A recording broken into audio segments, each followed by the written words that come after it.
Welcome to Book Tales, where stories come to life. Some stories begin with grand events, others begin with whispers, and a single truth that the world holds dear. It is a truth universally acknowledged that a single man in possession of a good fortune must be in want of a wife. And so, when the news spread through the quiet English countryside that the grand estate of Netherfield Park had been rented by a wealthy young gentleman, excitement rippled through the town of Meryton. For the Bennet family of Longbourn, this news was more than just gossip. It was an opportunity. Mr. and Mrs. Bennet, along with their 5 unmarried daughters, led an ordinary life. But in a world where marriage was a woman's greatest security, the arrival of Mr. Charles Bingley was no small event. Jane, the eldest, was a vision of gentleness and grace. Elizabeth, or Lizzie, was sharp-witted, intelligent, and fiercely independent, a young woman who saw the world differently than most. Mary, quiet and bookish, preferred the company of philosophy over people. Kitty and Lydia, the youngest, were obsessed with parties, fashion, and most of all, officers in uniform. But of all the Bennets, it was Mrs. Bennet who was most affected by the news. "Mr. Bennet, have you heard? Netherfield is let at last," she cried, bursting into her husband's study. Mr. Bennet, ever the man of dry wit and quiet amusement, barely lifted his eyes from his book. "Ah, and how does this concern me?" Mrs. Bennet threw up her hands. "Oh, Mr. Bennet, do you not see? A young rich gentleman. Surely he must be in need of a wife. You must call on him immediately." But Mr. Bennet delighted in teasing his wife. "If he needs a wife, I see no reason why I should be involved." "Oh, Mr. Bennet, you will drive me mad. Sir William Lucas has already paid his respects. If you do not act now, we may lose our chance." Yet, beneath her dramatic outbursts, Mrs. Bennet's concern held truth. Without sons, the Bennet estate would pass to a distant male relative, leaving the daughters with no security. And so Mr. Bennet relented. "Very well, I shall call on Mr. Bingley tomorrow."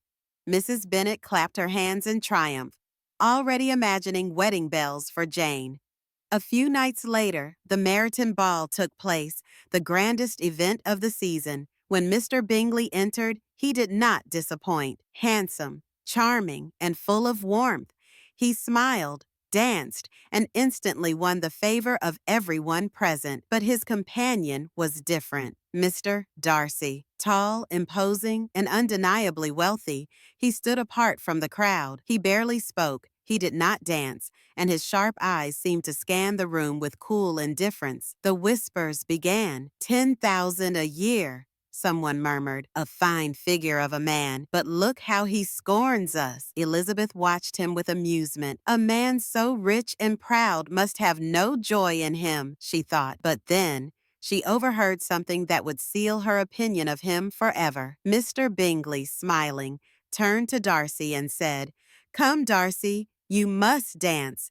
Elizabeth Bennet is quite lovely, and I dare say very agreeable." Darcy barely glanced in Elizabeth's direction before replying coldly, "She is tolerable, I suppose, but not handsome enough to tempt me." Elizabeth heard every word, and though she laughed it off, a deep resentment formed within her heart. From that moment, she decided she would never think well of Mr. Darcy. As the ball ended, 2 very different thoughts occupied the minds of Elizabeth and Darcy. Elizabeth Bennet, as she rode home in the family carriage, relayed the evening's events with laughter. "What a proud, disagreeable man," she said, shaking her head. "I dare say he is too rich to be civil." Jane, ever gentle, tried to defend Mr. Darcy, suggesting he might simply be shy. But Elizabeth refused to hear it. "A man who will not even attempt to be kind? No, Jane, he is simply proud and full of himself." Meanwhile, miles away at Netherfield,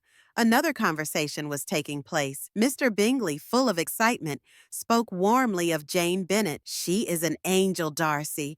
Have you ever seen such grace? Such beauty?" But Darcy merely sighed. "Yes, she is beautiful, but her family, Bingley, her mother is insufferable, and her younger sisters, foolish and loud. Bingley laughed. But none of that matters, Darcy. You always look at such things too closely. But as Bingley spoke, Darcy found his mind drifting elsewhere. To Elizabeth Bennet. I cannot allow myself to think of her, he told himself. She is beneath me. And yet, no matter how hard he tried, Elizabeth Bennet remained in his thoughts. And so, the first meeting between Elizabeth Bennet and Mr. Darcy was not one of love, but of insult and misunderstanding. Elizabeth, quick to judge, saw only arrogance and coldness. Darcy, too blinded by his own pride, refused to acknowledge what had already begun, a fascination, an attraction he could not explain. What neither of them knew was that fate had already set them on a path they could not escape, for pride and prejudice may separate hearts, but love has a way of breaking even the strongest of barriers. If you like video, hit like button or subscribe our channel for more interesting stories.